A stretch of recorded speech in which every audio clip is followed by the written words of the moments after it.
What's going on, everybody? Welcome back to the Chasing Larger Sports Stories podcast. Your guys, Derek and Chase, with you as always. Guys, we have a fun show today. A lot of record predictions and reactions to a lot of great NFL news.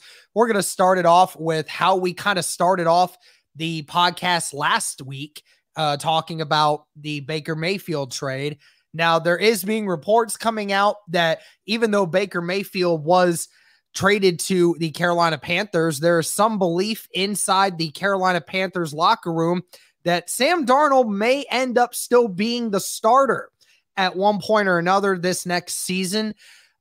Chase, I want your opinion here. I mean, do you think there's a chance that Sam Darnold at any point this season becomes the starter for the Carolina Panthers? If Baker ends up breaking his leg and his bone is popping out of his shin, that's the only way that Sam Darnold is going to be the starter for the Carolina Panthers. I do not see that man starting another game in the NFL unless somebody gets hurt. Because, you know, looking at Baker's skill set and looking at what he has brought to his team, like, you know, you could sit there and say, Darnold was in a poor situation with having Adam Gase and the Jets, you know, not having any offensive weapons, not having an offensive line, not having this and that. Then he goes to Carolina where he's got, you know, DJ Moore, Christian McCaffrey, Robbie Anderson, and a couple other like pretty decent or pretty good weapons, and he still doesn't do anything. And you got the proof in the pudding that, you know, Baker, even though he didn't have like that all-star wide receiver and he had Jarvis Landry and then Donovan Peoples-Jones, he had a great run game, great offensive line, and he was able to take his team to the playoffs and to the next level and even win a playoff game. I think that Baker is a lot better than Sam Darnold, is a massive upgrade, and you would be stupid not to start Baker Mayfield.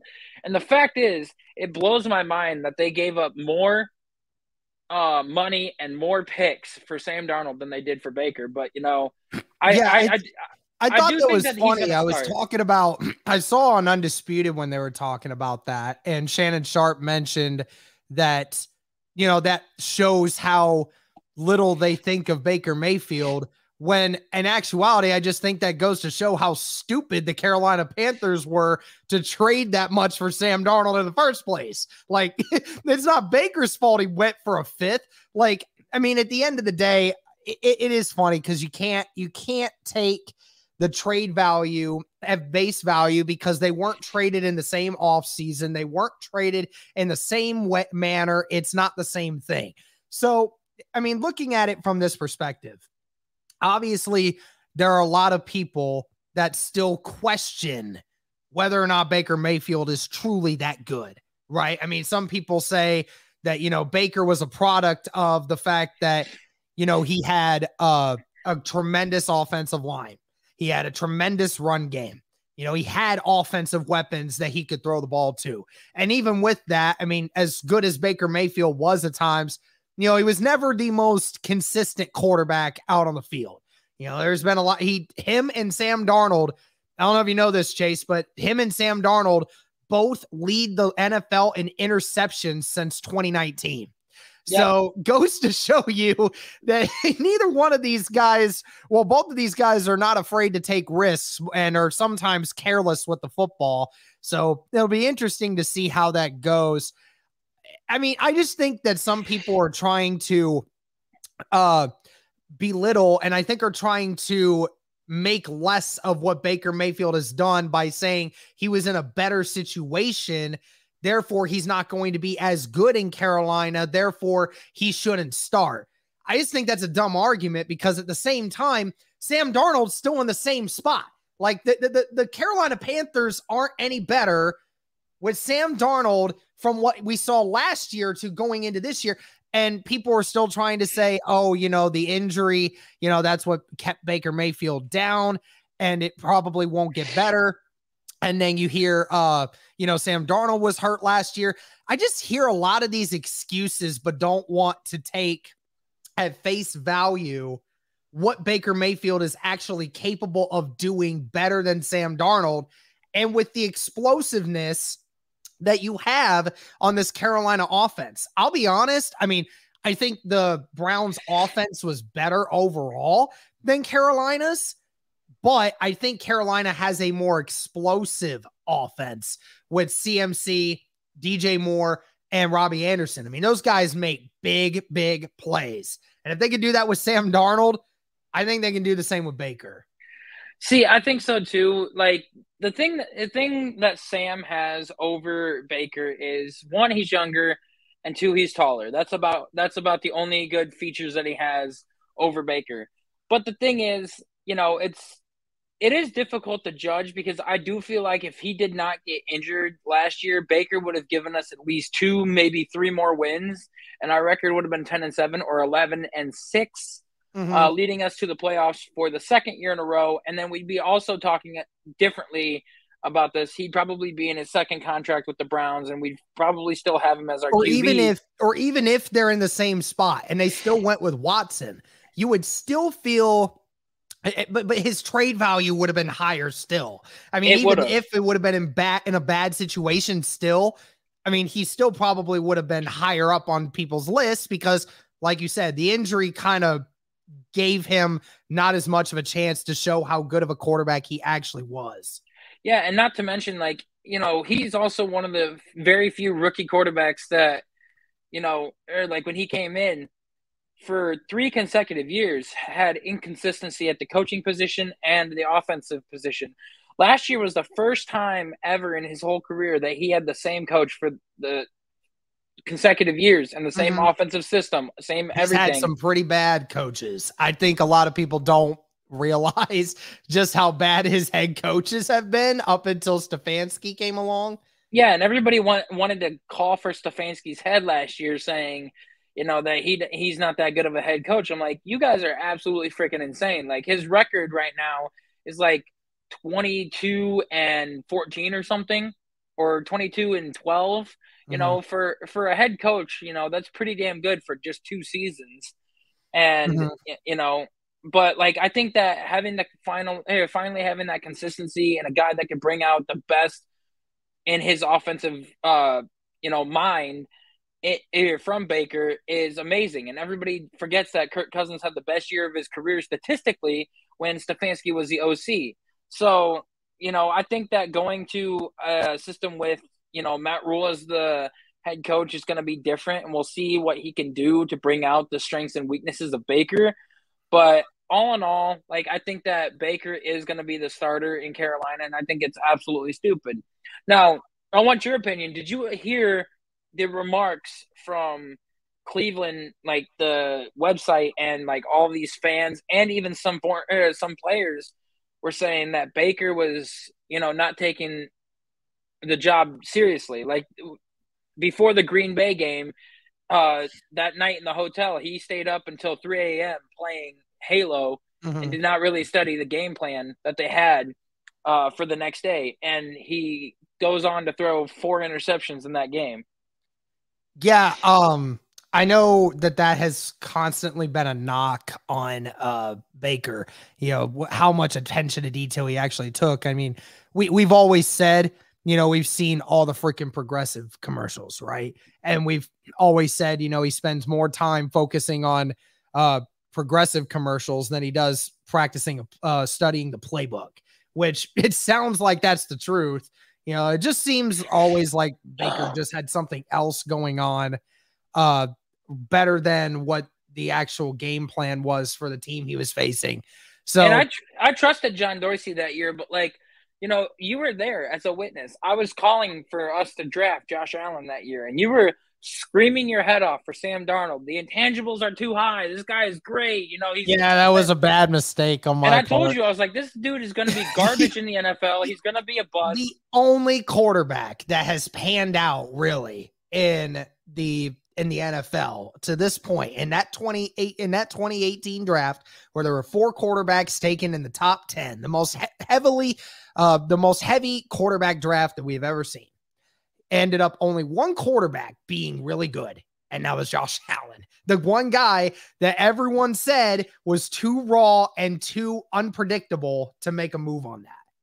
And sure enough, what now do we see? You put him with McDermott, you put him in a great offensive scheme, and sure enough, Josh Allen's now become probably, some argue, as the best quarterback in the NFL at the moment. Now the question is, like, for a lot of people, is do you think Josh Allen would be where he is today if he went to Cleveland number 1 overall? Probably not. But then again, I don't, but I can't say that for a fact. You know, I mean, when he first came into the league, the Bills were the worst team in the NFL. I mean, they were. The season that Josh Allen started his first year, they were the worst team in football. I mean, they were one of them. I mean, they had Vontae Davis quitting at halftime of a game, okay? That's how trash the Buffalo Bills were the next season, okay? So, granted, okay, Josh Allen had to learn a lot, and he had to learn with a really bad team, okay? But then when you started putting the pieces together, right, you put Stephon Diggs in there, right? You put a couple good wide receivers in there. You had a good head coach that could put him in a good position to succeed. You had a great defense on the other end to be able to give that offense a chance to do stuff. I mean, honestly, it feels like the same thing to Cleveland for me. Cleveland brought in this great talent for Baker Mayfield. They brought in a good head coach. You know, I can't sit here and say that Josh Allen wouldn't have struggled right away. But to say he would be very similar to what he is, I could make the argument he'd be very similar to, if he were in Cleveland right now, than what he would be in Buffalo. I could make that argument. I mean, yeah, see, I don't know. It's difficult, but like I was banging on the table for Josh Allen to be drafted. You knew that number 1. Was not happening.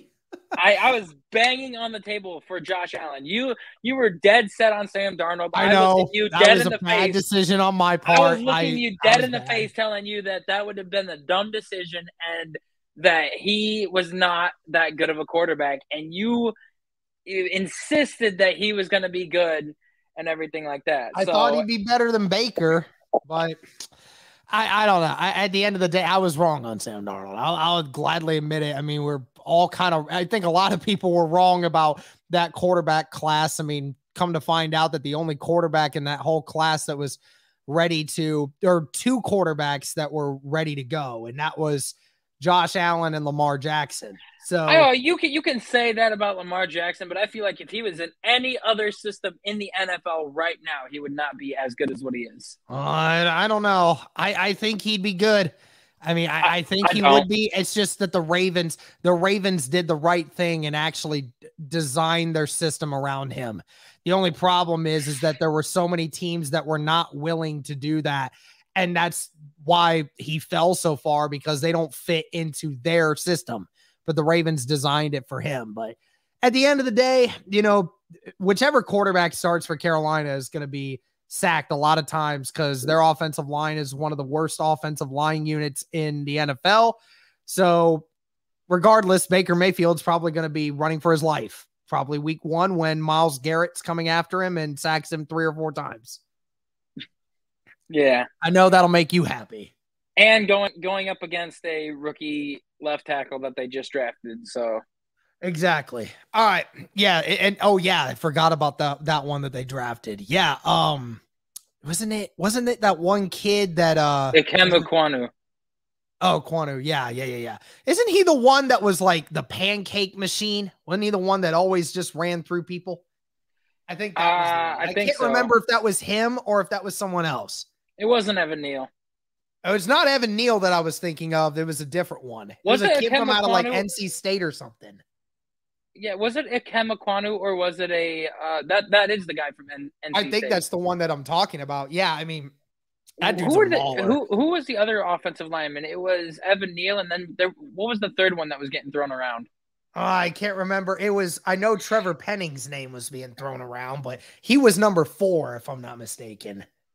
Yeah. But I think Aquanu was the one that I was thinking of when I was talking about, like, that dude is a mauler, had like 200 pancake blocks in his college career. I mean, he's going to fit right into the college scheme, but are you looking it up?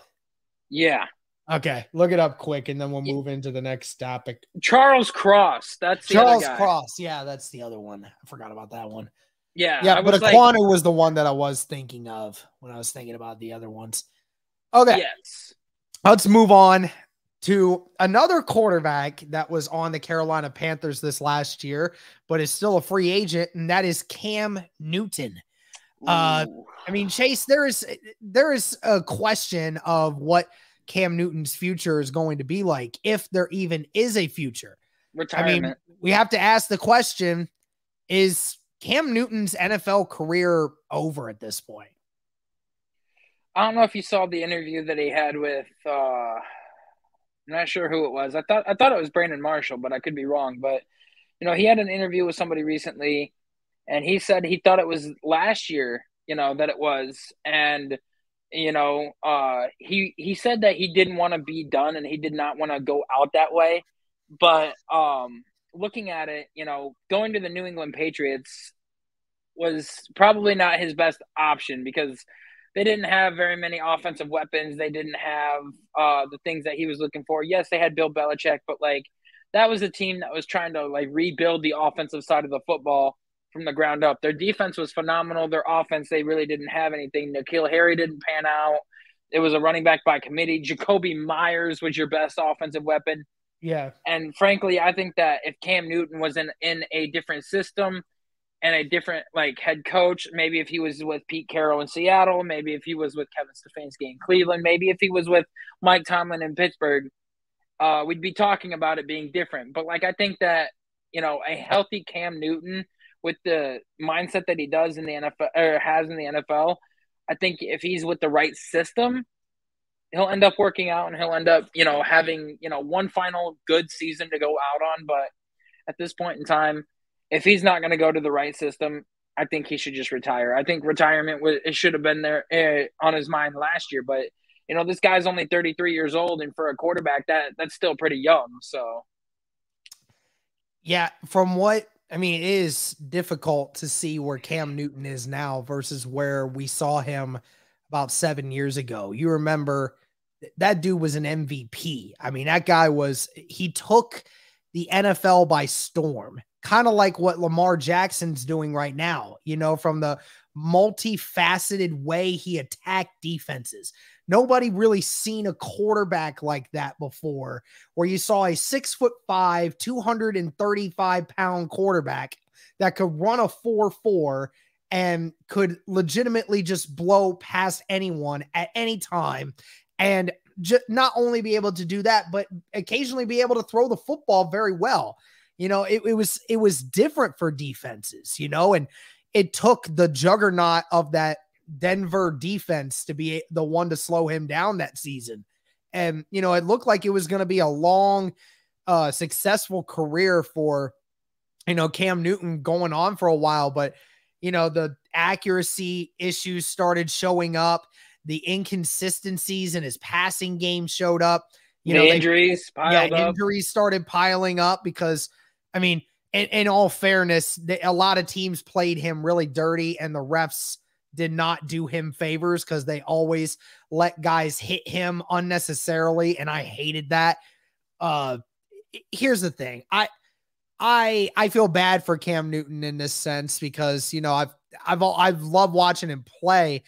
I just don't think he's the same guy anymore. And I just don't think right now that I just think there's only one or two teams he's even good enough to start on an NFL roster for at this point. I mean, the talent that he had 6 years ago dropping to now, it's so drastic. And I don't think a lot of people quite understand how much he's dropped off.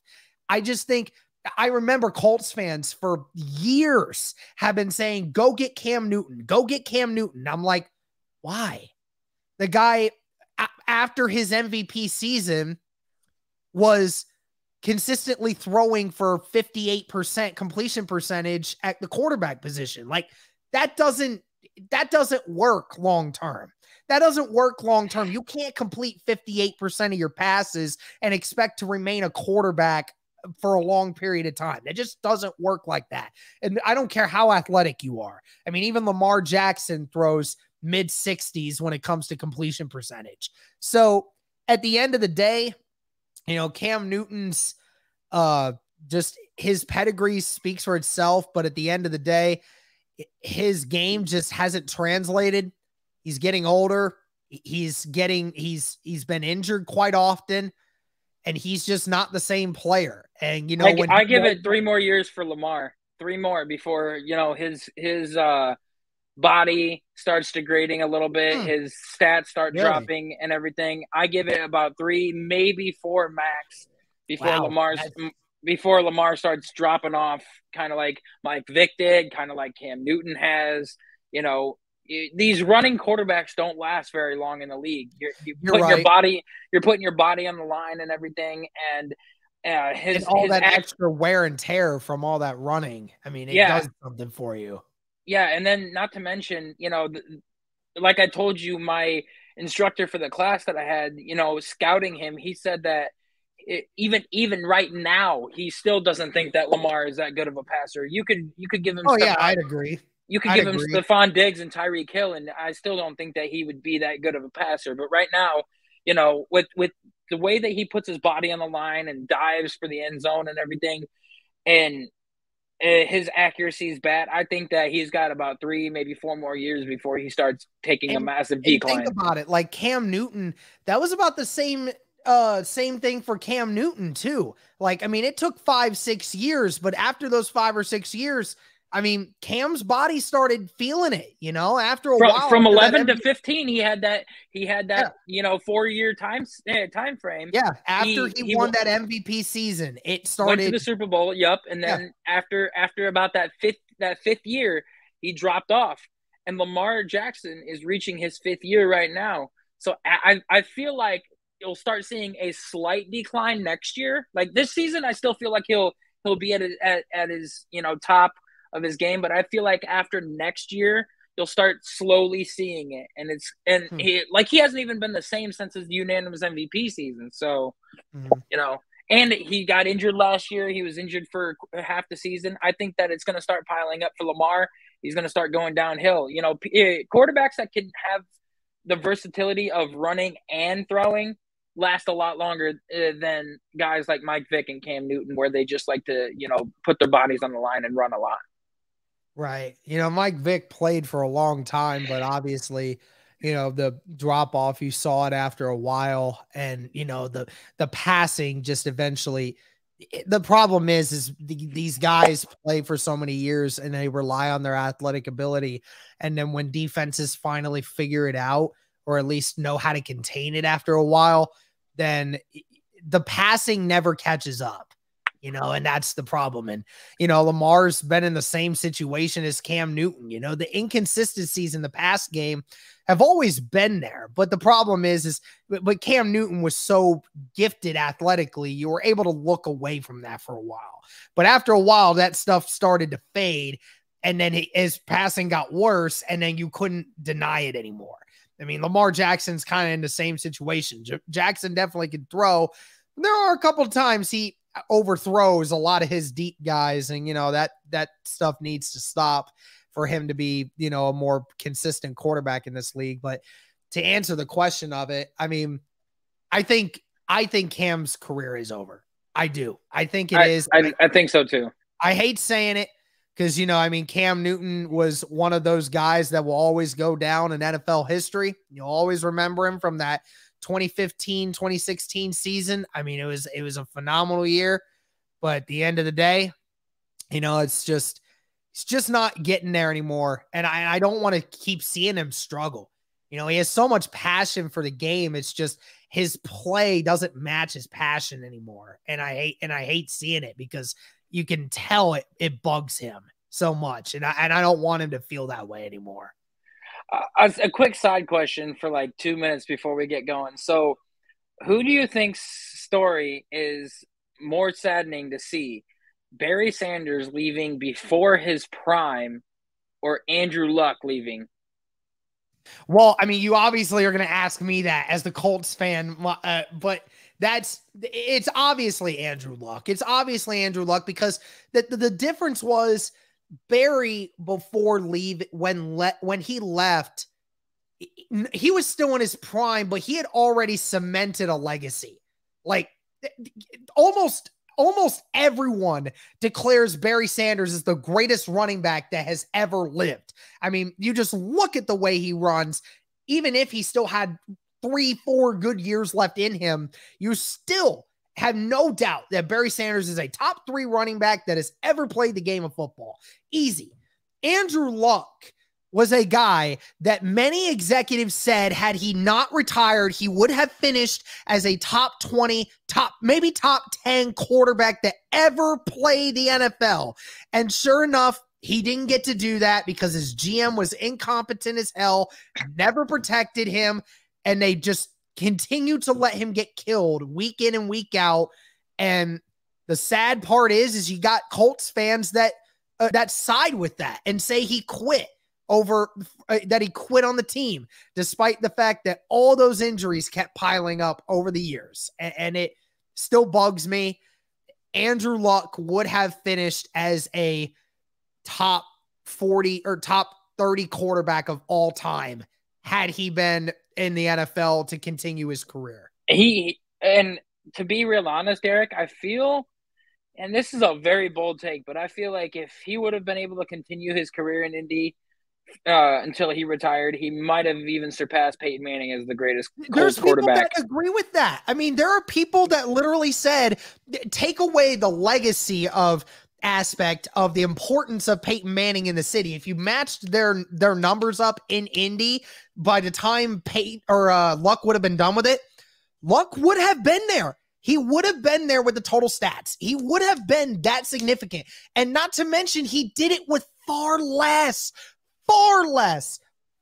talent. I mean, an incompetent head coach. They don't compare. You can't contrast the two. Peyton's rosters that he played with in Indy for multiple years were some of the greatest rosters that you've ever built. Like that with a good head coach. 7 team is one of the best teams that we've ever seen come into a football game.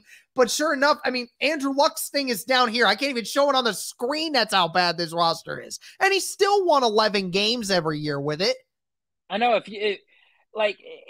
Peyton also had a good head coach in Jim Caldwell, but not to mention, like, Andrew Luck, if he was, on this Colts team the past 3 years, I feel like they would have had at least one Super Bowl title. This team constructed right now with Andrew Luck on it, this team has as good a chance as any team in the AFC to win the Super Bowl. Easy. And the thing that blows my mind is I had this argument with so many freaking people. Like, Andrew Luck, I told them if Andrew Luck stuck around, the Colts would have been in the Super Bowl. And then they're like, no, he wouldn't have. I'm like, yes, he would have been battling it out. Into the playoffs with far worse rosters than what the Colts have right now. Yeah, and I told him, I was like, he would have been battling it out with Josh Allen and Patrick Mahomes for the top spot in the AFC. And he'd be a top 4, maybe top 3 quarterback in the NFL, right behind Mahomes, Rodgers, and Allen. For the top 4 spots in the league at this moment in time. And I'm like, not to mention, like, this dude had Chuck Pagano as his head coach and had the worst offensive line in the league and still won for 5 years. 11 for 5 games years had the worst offensive line in the NFL.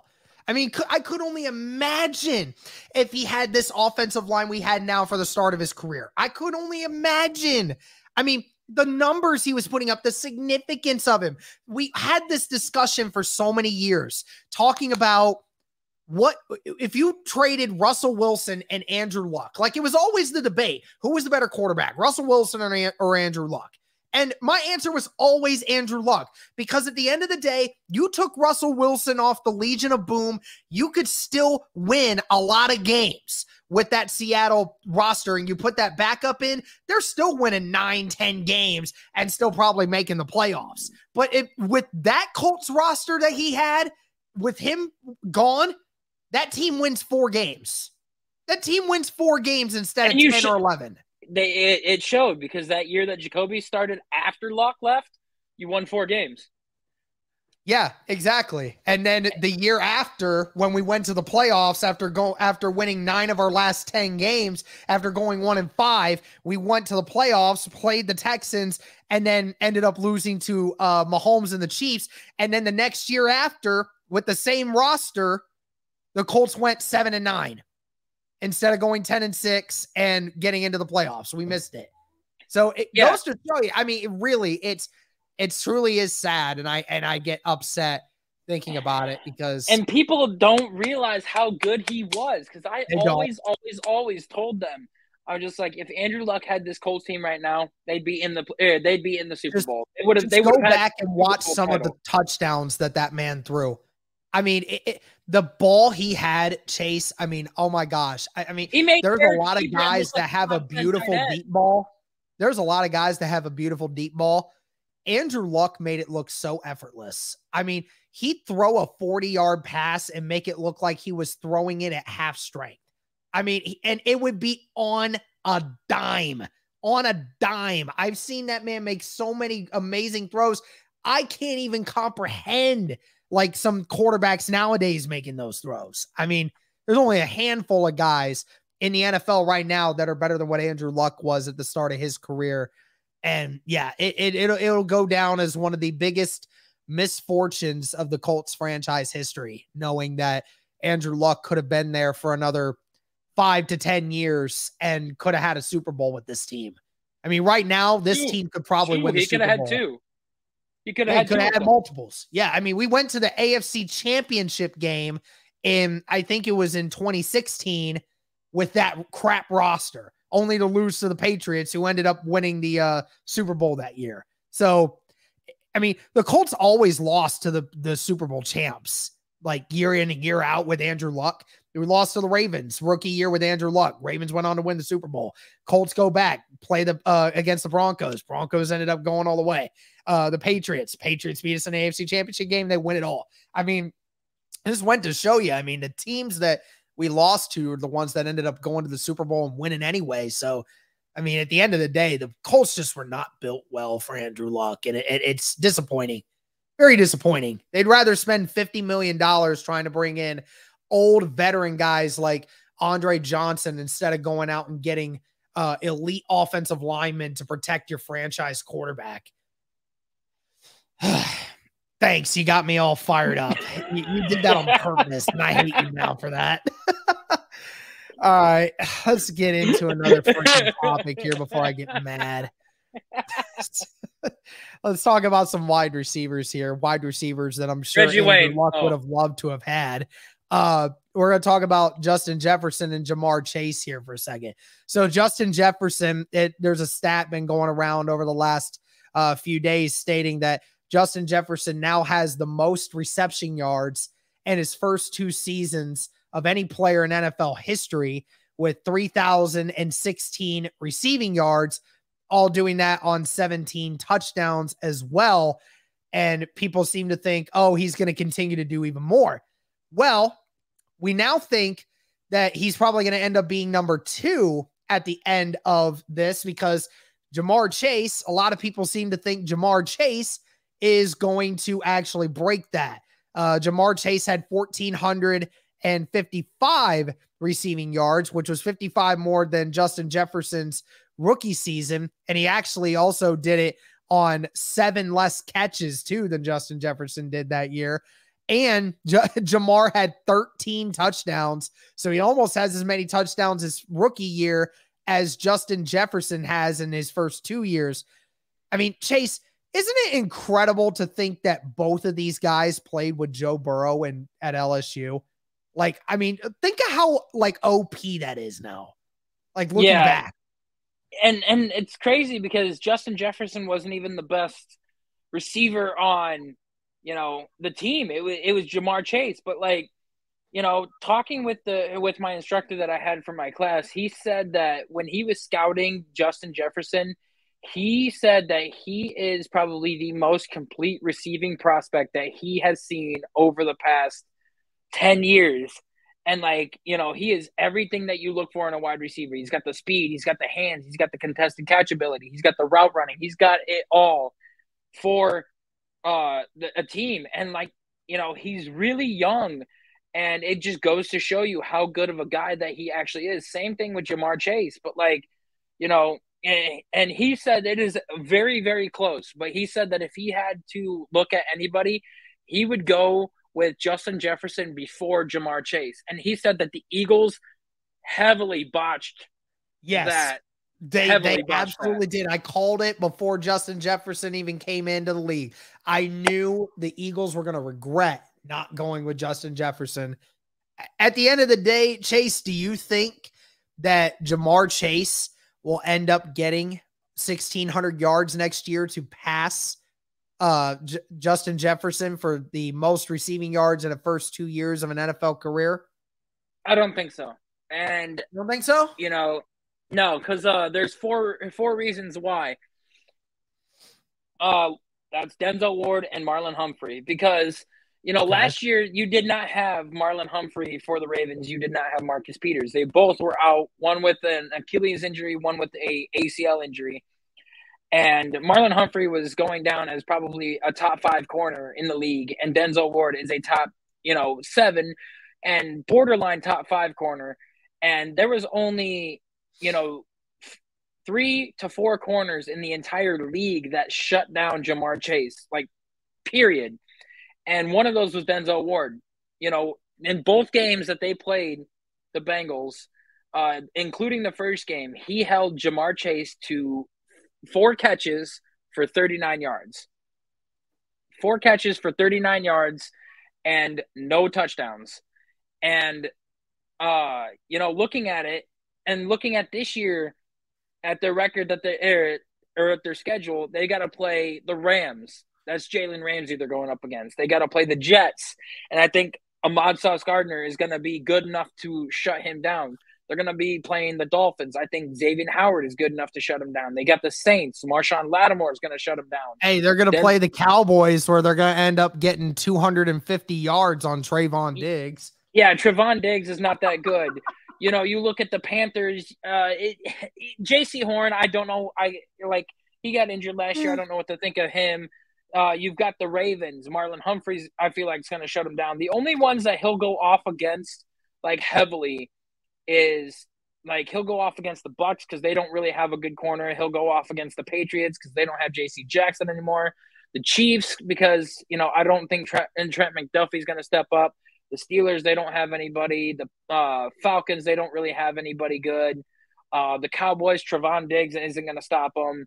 And the Cardinals and the Giants because, they don't have James Bradbury anymore. So, realistically, looking at their schedule with all of these corners, a lot of these corners are top 10 in the league.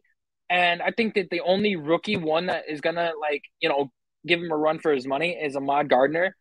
And I think that, with the talent that he plays in the AFC North, going up against Ward and Humphrey 2 times in a season, he's not going to have the yards that everybody thinks he is. I mean, and just a little stat to throw out there, Ward shut down Devontae Adams last year, holding him to 4 catches and 30 yards.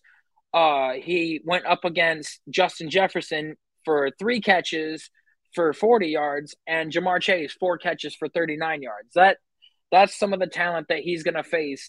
When I think that Justin Jefferson has an easier path to go up against in terms of wide receivers. And Jalen Ramsey also said one of his toughest receivers to guard is Justin Jefferson because of how good his hands are, how quick his feet are, and how good his route running is. So I think that, I hate to say it, but I don't think that Jamar is going to have as good as the season this year. I mean, as he did last year, because now that they've got film on him, they've got a lot of these corners are healthy and back. And, I think that they're going to game plan for him a lot better. So, if I'm going to be wrong, I'll admit it right here.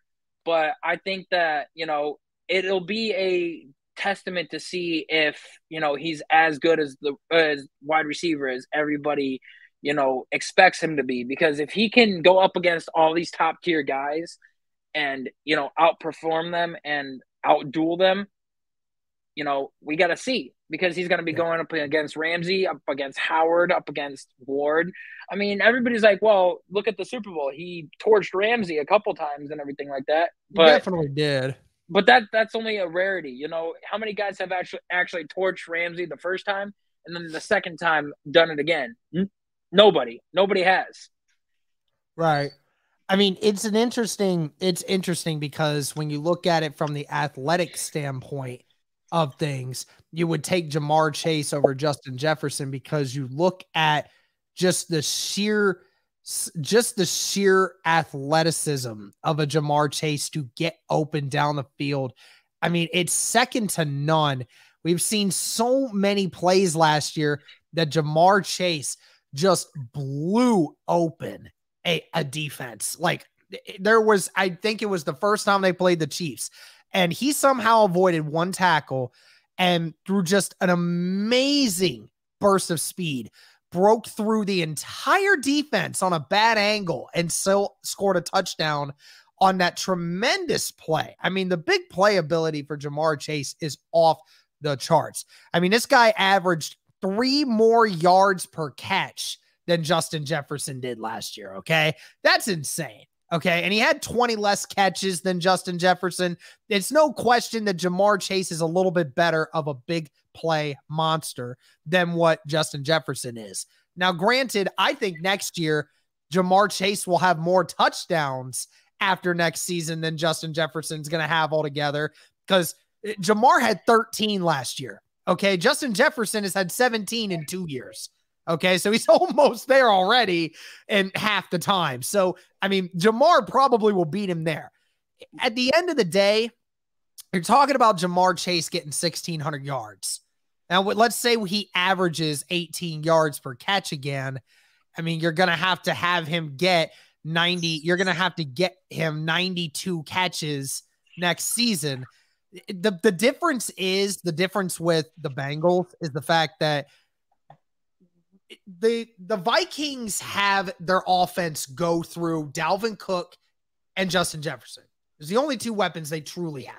I mean, Adam Thielen's still there, but Thielen is not the same player that he was just 4 years ago when he was widely considered one of the best slot receivers, if not the best slot receiver in the entire NFL. Okay, so the problem is the Bengals have a plethora of weapons. Okay, they have a plethora of weapons. They have Jamar Chase. They have Boyd. They have T. Higgins, who has immersed himself as the clear number 2. Joe Mixon now running the ball at a very efficient pace, right? So you're thinking about it from that stance, but you also think about it from the sense that this offensive line has now gotten better on paper based off of the moves that the Bengals have made trying to protect Joe Burrow. Does that protecting Joe Burrow now increase the number of times that he might be able to actually get the ball to Jamar Chase? You think about it, if he doesn't get sacked 15, 20 more times next season, that could be another 10 times that Jamar Chase gets the football, and that could be another 2 touchdowns that we're waiting to see from Jamar Chase on a 50, 60-yard route. So it is very possible, and I think it is actually probably going to happen that Jamar Chase has 1,600 receiving yards next year. I think there's plenty of options to say he won't do that, but Jamar Chase, that was only his first year. Okay. And yes, defense. And the other reason I think you didn't mention on why it would, you mentioned the corners, you mentioned that, but I also think you didn't mention defensive coordinators are now going to scheme on him. Like, this is it. Like, that's the guy you have to double team all game. Like, seriously, that is the thing where we're going to make everyone else beat us except Jamar Chase. Like, that has to be the alternative, because if you let Jamar Chase beat you, then you failed in all aspects because you didn't do your job right. You would rather have T. Higgins beat you. You would rather have Joe Mixon beat you than say Jamar Chase beat me because I didn't account enough for his impact. We saw he's already probably a top 5 wide receiver in the league now after 1 year. I mean, he needs to, if defenses don't account for him, then this guy could legitimately get 1,800 yards next year. But there's 2 things that you're missing. Okay, the fact that Justin Jefferson is playing on the Minnesota Vikings with Kirk Cousins as his quarterback. Kirk Cousins is not even a top 10 quarterback in the league, while Joe Burrow is in the argument of being a top 5 quarterback in the league. And having Joe Burrow makes a massive difference for Jamar Chase, but not to mention he's going up against like heavily defensive talent. And I'm not saying that, Justin Jefferson's not. He plays against Jair Alexander twice a year and everything.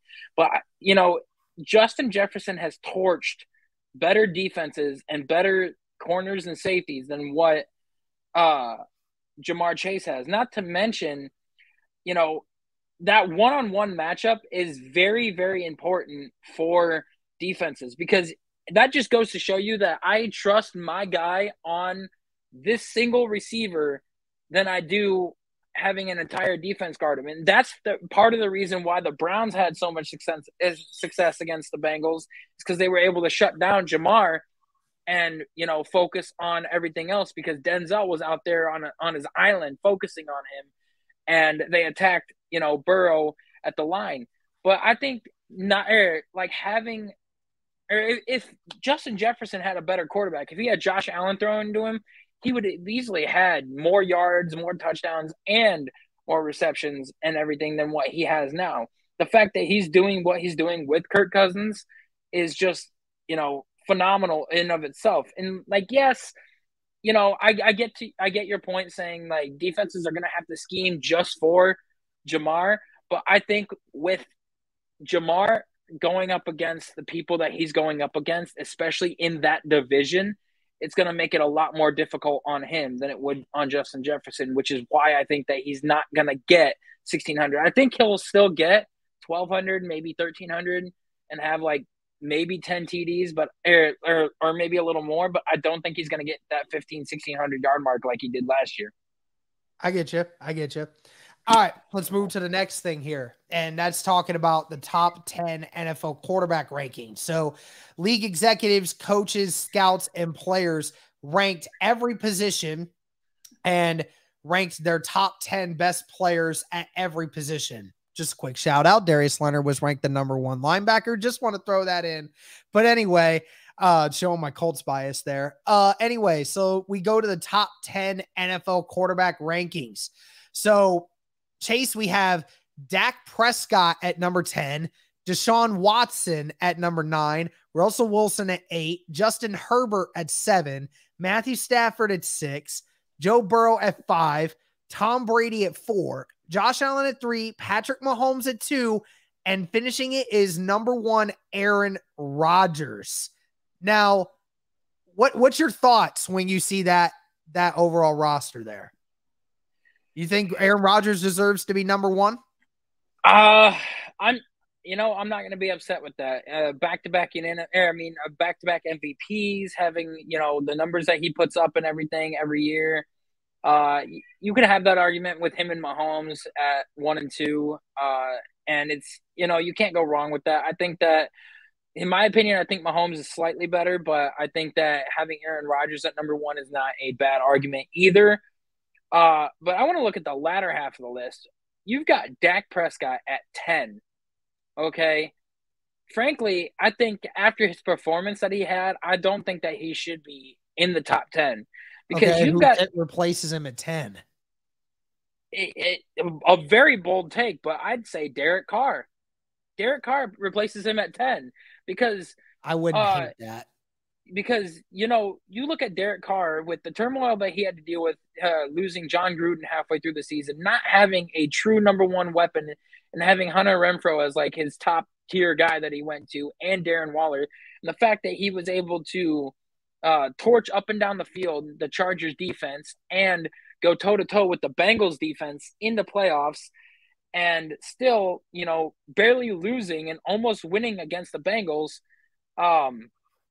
to show that, it's insane. You look at it now and it's just like everything that he's done, he does not get the respect that he deserves. And I think that Derek Carr is at number 10. I think he is the 10th best quarterback in this league. And with Devontae Adams on the team now, having Hunter Renfrow, a healthy Josh Jacobs, a better offensive line, and Darren Waller, I think the sky's the limit. And we'll see what Josh McDaniels can do. I think that Dak Prescott, I said last year and a couple years ago that he was around like 7 or 8.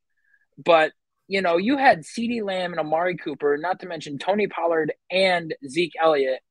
And you're telling me you can't even get past the first round of the freaking playoffs with an upgraded defense that was ranked top 10 last year? Like, come on. That is pathetic that you could not be an injured 49ers team and a team that, many were thinking that would have been knocked out in the first round. And many people had the Cowboys going to the NFC Championship and fighting it off with the Rams. Like, that's insane. If Dak Prescott could not win with that team that he had in the first round, I don't think he belongs in the top 10, in my opinion.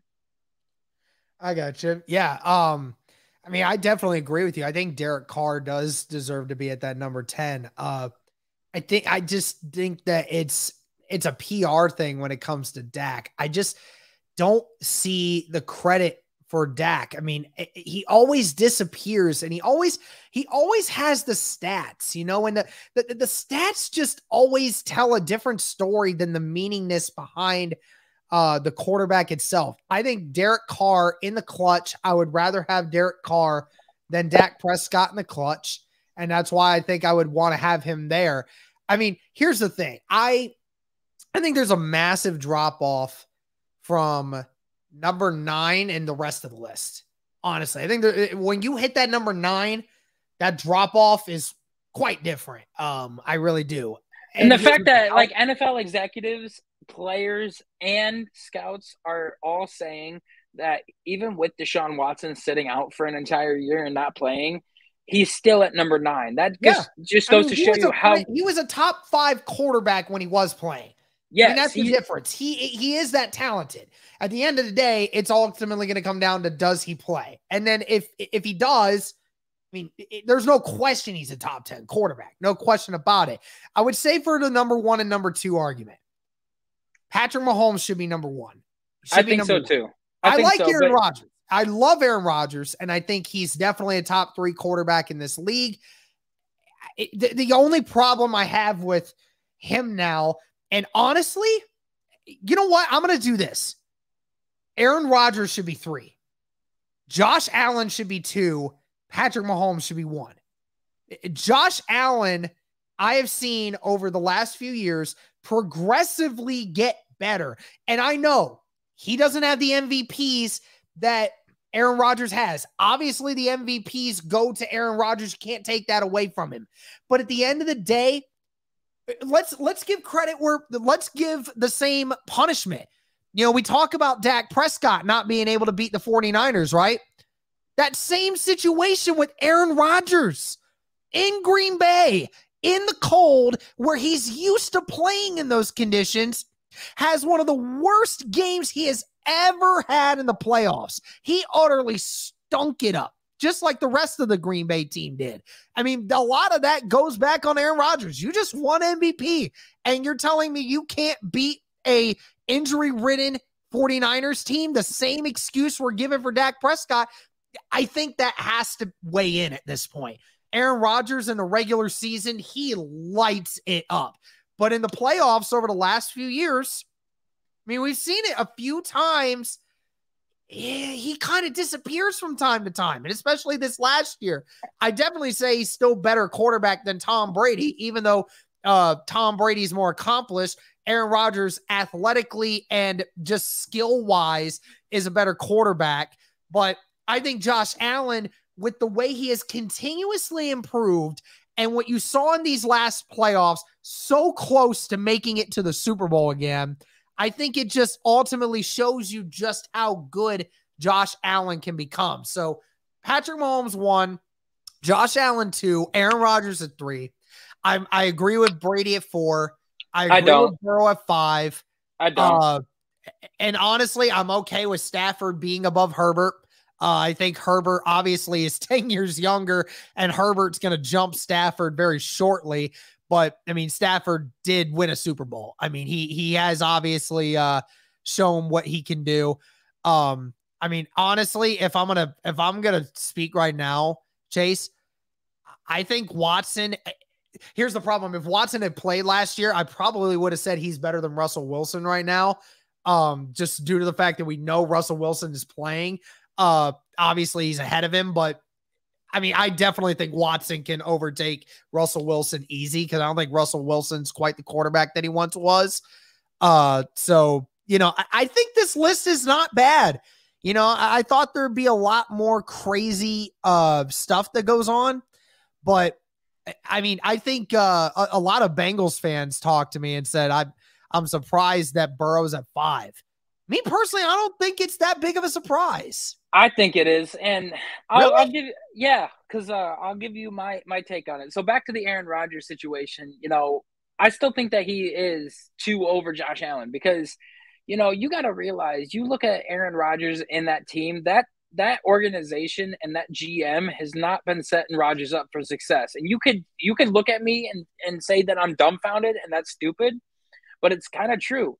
I mean, you look at the past couple years with Aaron Rodgers being in the NFC Championship and losing it, but he has not had a top 10 defense. He has not had a top tier defense since he went to the Super Bowl. He had a top 5 defense in 2020. He did not. He had a top 5 defense in 2020 when he they did lost. Not. Yes, he did. Their defense was top 5 in the NFL throughout the whole year, and they lost to Tampa Bay. But let me finish. The thing is, you're also looking at, you know, the Bills have multiple weapons for Josh Allen. They had Gabriel Davis, who was arguably, you know, solidifying himself as the number 2 guy. They had Cole Beasley, who is a good slot receiver. They have Stephon Diggs. The Packers had Devontae Adams, granted, but who do they have after that? They had Alan Lazard, who is arguably a 4 or 5 on somebody else's team. They had Marquez Valdez-Scantling, who is a 3 or 4 on somebody else's team. They had no true number 2 wide receiver. They also did not have a good tight end. Robert Tonyan is not a top 10, not even a Robert top. Tonyan, if I'm not mistaken, was injured in 2020. Yeah. Or it was 2021. I'm not sure, but Robert Tonyan is actually a top 10 tight end in this league right now. He was injured in 2021, but he is not a top 10 tight end. He is not. He is. He is a top 10 tight end in this league right now. And I get what you're saying in the weapons category. I understand that, but I could make the argument that Green Bay also had a better offensive line than Josh Allen had in Buffalo. They clearly had the better run game than Buffalo did. So, I mean, Josh Allen, yes, had a more overall better receiving group, but Josh Allen had to do more. They can't run the football. Buffalo is, over the last 4 years, has probably been one of, if not the worst team at running the football. And Green Bay, since they got Aaron Jones and AJ Dillon, have been one of the top 10 best units at running the football. So, and not to mention, their offensive line has been better, consistently better than Josh Allen's has been. So I'm gonna finish my argument. So, like, okay, you know, David Bakhtiari was injured last year, and the year that they went to the NFC Championship against Tampa, and that's Rodgers' best weapon. But when you're game planning for just Devontae Adams, and you've got a great defensive line with Ndamukong Suh and Vita Vea and all of those guys, JPP on the defensive line like that, it's easy to stop Aaron Jones. But when you do not have a clear number 2 option to go to, it is a lot more difficult. If you look back to the year that he went to the Super Bowl, he had Donald Driver, he had James Jones, he had Greg Jennings. 3 great wide receivers right there. The defensive side of the ball, he had Charles Woodson, who was arguably one of the best corners of our generation. And he also had A.J. Hawk and Clay Matthews, who in their primes were 2 of the best linebacker duo in the league. I forget who their defensive line was that they had, but that is a stacked team right there. And you had Jimmy Graham, when coming into the league, was a top 7 tight end. Robert Tonyan is not a top 10 tight end. I don't care what anybody says. He is not. He is a top 10 tight end at this moment in time. And he is not. But you also look, he had no other weapons. He was only throwing to Devontae Adams. They had a run game that they were stopping, and Rodgers couldn't do it all by himself because Aaron Jones wasn't going anywhere with that defensive line is. Now, if he had guys like Gabriel Davis, if he had a number 2 guy to go to, it would have been a whole different story, and we would have been talking about him going to the Super Bowl. Then let's give the same punishment to the Bills defense. Okay. Josh Allen was remarkable in that playoff game against the Chiefs last year. Okay. Everyone remembers it. It was one of the best offensive battles we had ever seen in the playoffs. Two amazing superstar quarterbacks going at it. And Josh Allen at time looked better than Patrick Mahomes in that game. And he was doing it all. I mean, again, granted, Stephon Diggs wasn't even the best receiver in that game. It was their number 2 receiver in Gabriel Davis. Okay. But now here's the thing. If we're going to give the problem of saying, oh, Tampa Bay's defense was so good that year that obviously they took away the rest of the team, because obviously they were the best run stopping defense in the league. So you didn't have to worry too much about Aaron Jones breaking off. And then if you could just contain Devontae Adams, then obviously that's the case. But Josh Allen had to do so much to make up for his lousy defense, which was one of the best defenses all year, and then decides in the playoffs in the AFC Championship game that they just can't stop a team with 17 seconds left on the clock. It was 13. 13 seconds. 13 seconds. You just had to not give up 30 yards to not put them in a situation where they could get a timeout and run one more play. Guess what they couldn't do? That. And then guess what? Overtime comes around. You still can't stop Patrick Mahomes from getting a touchdown. I agree. It's one of those situations. Both of these guys had some problems. Like, again, Josh Allen's surrounded by more talent, but his defense failed him at the end of the season when he was elite. And some were saying he was the best quarterback in that moment. In that moment, he might have been the best quarterback on the planet at that moment in time, only to have his defense screw him and not end up winning that game. So, I mean, you can go back and forth with this. I understand your argument, but I'm also saying that Josh Allen might have a more complete wide receiver group, but he also has his own obstacles that he has to overcome because the rest of his team sometimes doesn't help him either. No, I agree. I 100% agree. But, you know, looking back at the fact that Rodgers has not had a top 10 defense since the year that they went to the Super Bowl, and you could say that he did it in 2020, but he also has not had that number 2 top 10 defense in 2020. I just said that, Derek. I said you can make that argument for 2020, but what I'm saying is he hasn't had that number 2 guy to go to when he's been in a jam, because he had that with James Jones and Donald Driver and everything. He did not have that for the past few years. And that is the Green Bay organization's fault. Yes, that's the Green Bay organization's fault for not doing that.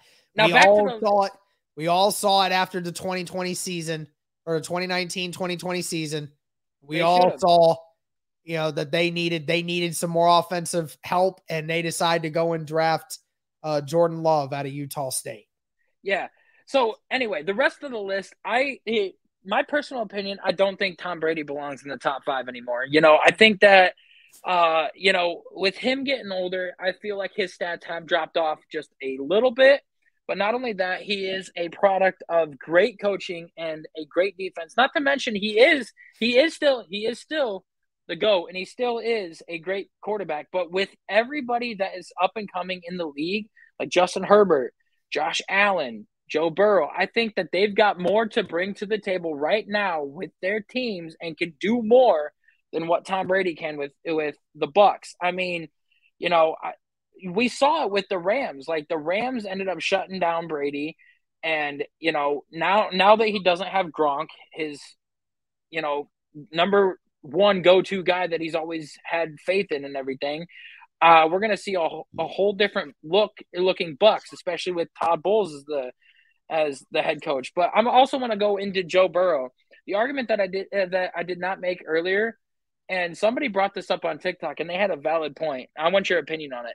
So, Joe Burrow's path to the playoffs was a cakewalk, and you could say that, and I thought so too. I was like, why was it a cakewalk? Like, what the hell? But when the Raiders, the Titans, okay, and the Chiefs. Now, The reason why they said this is because all of those teams did not have great defenses. They did not have great secondaries and did not have great defenses overall, period. They had high-powered offenses. Debatable. That's very debatable. They had great offenses, but they did not have any good secondaries or any good defenses. Switch that with the Titans. 100% switch it with the Titans. I mean, that's where the argument completely falls apart. The Raiders, they had a good offense. You're right. They had a pretty good offense. And their defense, they were no scrubs. They were not a great defense, but they were decent. They held the Bengals to under 20 points. Who's their corners? Who's their corners? I don't know who their corners are. They had who is it? The one guy that we kept trying to bring over to the Colts this offseason. Casey Hayward was one of their corners. I know Max Crosby, their defensive tackle, elite defensive tackle. Okay, yes, probably top 5 defensive tackle in the league right now. Yannick Ngakoue, one of the better defensive ends in the league, and we just got him. So, they had some boys on that defense that could do some elements. Now, who was their great linebacker that they had? They didn't have a great linebacker. Who's their great corner that they had? They had a decent cornerback in Casey Hayward. Right, but Casey is not going to stop Jamar Chase. I understand that, and that's where the argument you could probably say it makes a lot of sense. But then when you go to the Titans, that Titans defensive line sacked Burrow 9 times. But their secondary. 9 times. Who was their secondary? Other than Kevin Byard. You had Kevin Byard, who's one of the best safeties in the league. Other than that, who else did they have? And it doesn't matter. When your defense held the Bengals to under 20 points by sacking him 10 times, that's not a cakewalk. That's not a cakewalk. Your defense had to stop Derrick Henry and A.J. Brown, which they made it look easy. That neither defense wanted to give up anything in that game. That was one of the most unentertaining playoff games in the history of the NFL because neither team could protect their quarterback. 20 sacks in that game, bro. They had to stop Jamar Chase and T. Higgins. They had no corners to do that. But that was the point, is that Joe Burrow couldn't throw the football. He couldn't throw the football because the pressure was in his face every other snap. Every other snap, he was either getting sacked or was close to getting sacked and couldn't make the throws that he wanted. That's the whole point. It wasn't a cakewalk offensively. And then the Bengals defense, that was a cakewalk for them. That Tennessee Titans offense was trash, okay? They stopped A.J. Brown. That was all they had to do. Julio Jones wasn't around. Derrick Henry was hurt. There was nothing else and Tannehill is not somebody that's going to march you through the playoffs and you can trust. So, of course, the defensive side of things for Cincinnati was a cakewalk. But for the offensive side, Burrow could do nothing in that game. Nothing. And to say Kansas City at all was a cakewalk, Kansas City was leading 20-7 going into halftime. Tyrann Mathieu, and that's all they had on the defensive side of the ball. Nick Bolton was a young linebacker that was just getting his footing in the NFL. They had really no good corners. Their defensive line, they had Frank Clark and I don't even know who the hell else they had. Who cares about their defense? You're facing Patrick Mahomes and Tyreek Hill and Travis Kelce. You've got to stop them to win exactly my point, because in the second half, you did what you needed to do. Kansas City was dominating Cincinnati in the first half. They couldn't stop because they had no secondary. Look at all the teams that Joe Burrow struggled against. Joe Burrow did not win them the game against Kansas City. Their defense won them the game against Kansas City. They held Patrick Mahomes to 72 yards in the second half, sacked him 4 times, and they ran the ball for -7 yards. You're looking at the defensive line. We are talking about the wide receivers, Derek, because if you look at the teams that Joe Burrow and Jamar Chase and T. Higgins, all them struggled against, look at the Browns. We beat them 46-16. Why? Because we stopped the receiving core. Okay? Going through the playoffs, nobody could stop the receiving core, and that's why they did what they did. Yes, he was put on his ass so many times because of their defensive lines being so great throughout the playoffs. Max Crosby, Jeffrey Simmons and all that on the Tennessee Titans, not to mention the Kansas City Chiefs defense. But we're looking at their secondaries. Yes, but the secondary is not the whole defense, bro. But it's part of the reason. The secondary is all that matters, and then the defensive line does not matter in the defense. That was the whole point why the Bengals did not score 20 points before their game against Kansas City. That's the whole point, because the defensive line was so good on both those teams. They couldn't throw the football.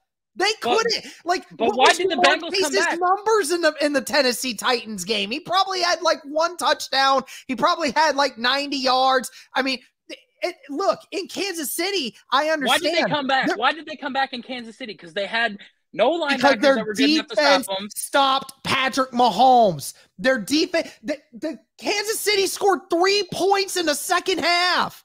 Right, but no wonder they were able to come back. But that's not a cakewalk. Kansas City gave up so many. Then the Bengals would have been leading that game all the whole time. The Kansas City went up 14-0 in the first 10 minutes of the game.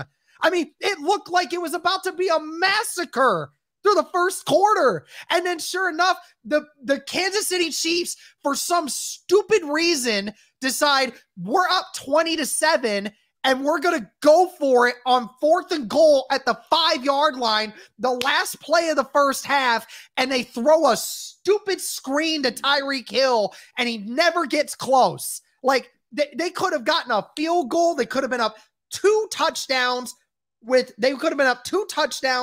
easy with the 2-point conversions, going into halftime with all the momentum.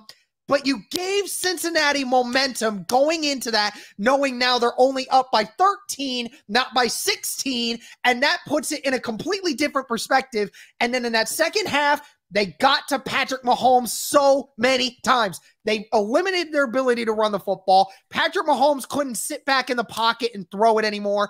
Tyreek Hill couldn't get open to do anything. Travis Kelce was only catching 5 yards every catch that he had.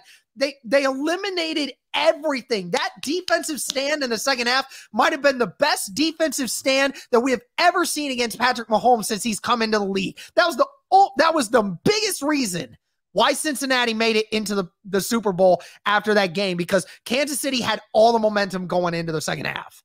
They did, but what I'm saying is the top argument is, yes, the Bengals defense stepped up, but you did not have the Chiefs defense step up when it mattered. They might have been leading that game, but their secondary and linebacker core could not keep up with that Bengals receiving core.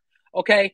You can say that. You can say that he was put on his ass as many times as what he was. But when you got Jamar Chase, T. Higgins, and Tyler Boyd torching their secondary because you've got nobody to stop them, eventually the defensive line is going to get tired. Eventually, the secondary is going to get tired, and they're going to start getting open. If they had another guy other than Tyrann Mathieu back there to stop Jamar Chase or T. Higgins, they do not win that game. I'm sorry, but that guy had a good point when going up against these secondaries.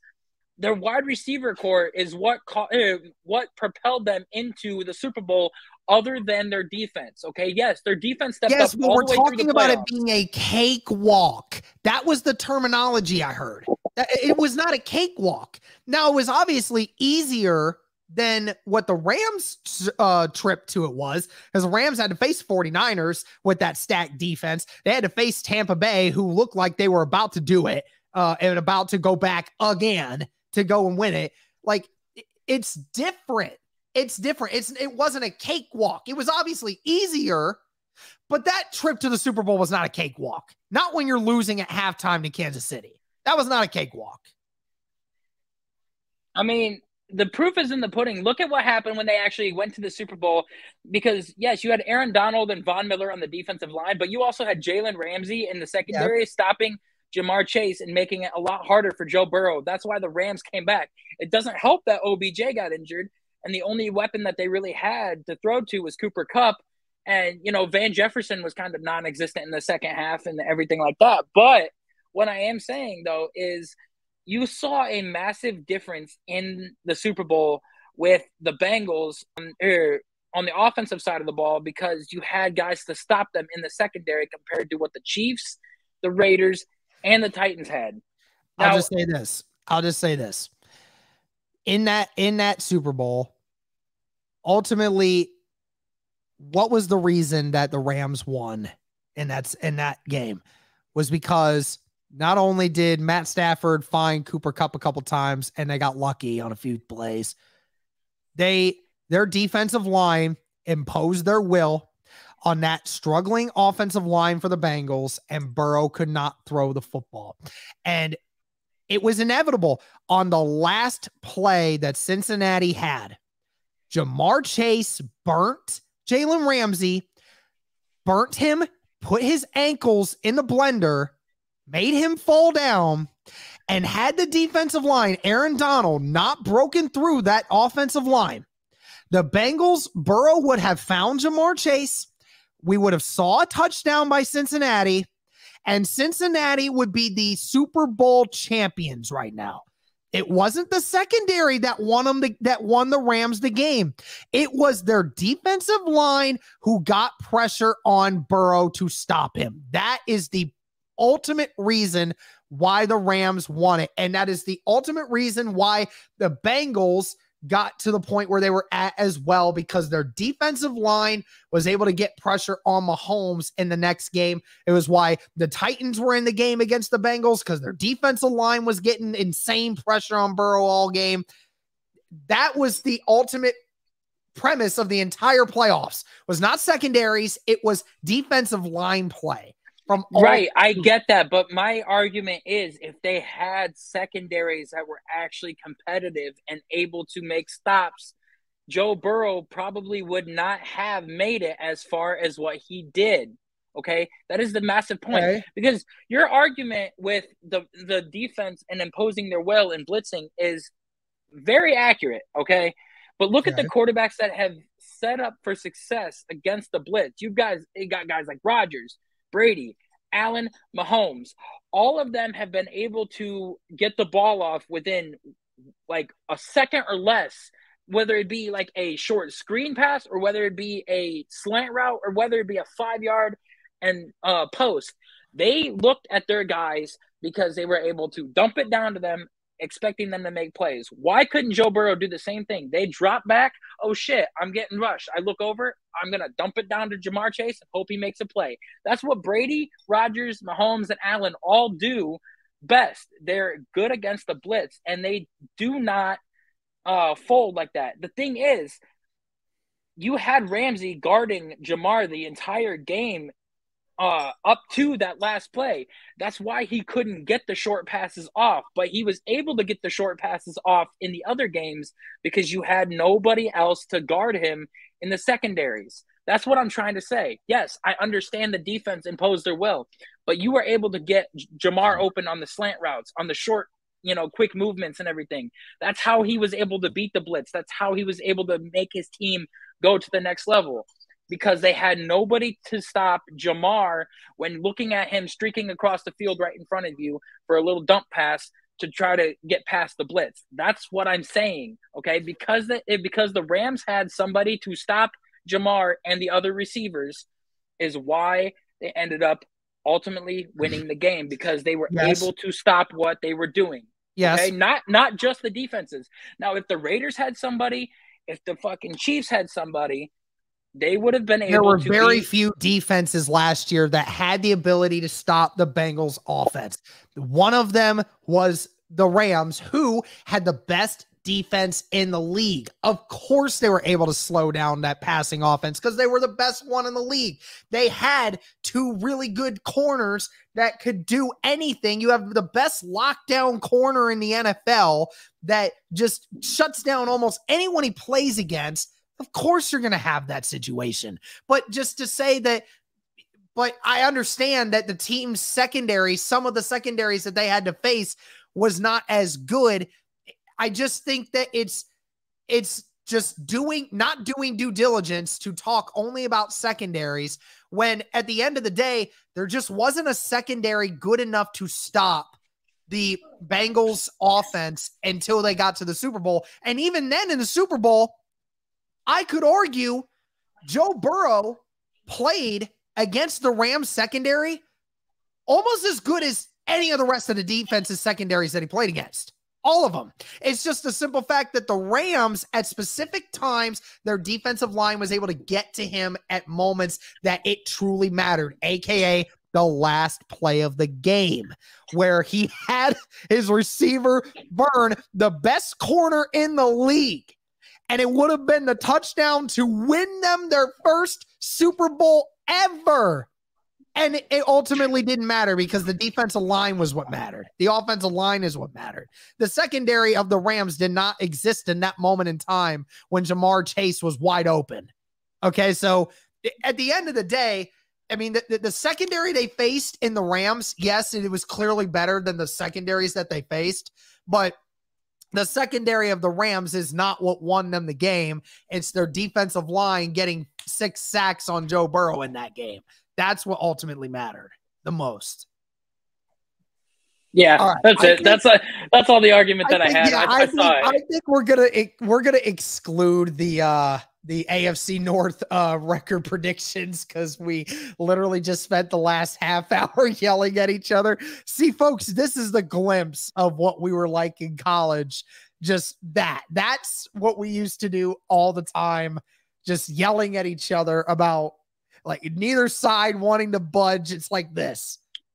It's like that all the time. Oh my goodness gracious. All right. I think that's going to do it for this podcast. That was a lot of fun. We'll try to get some record predictions done next time we record after not arguing for a half hour. Still waiting to try to get Josh on here. We were hoping that he would join us today, but he wasn't able to. So hopefully we get him on the next time we try. But thank you guys again so much for listening. We hope you enjoyed that great ranting at the end. Thank you so much for tuning in. Have a blessed day.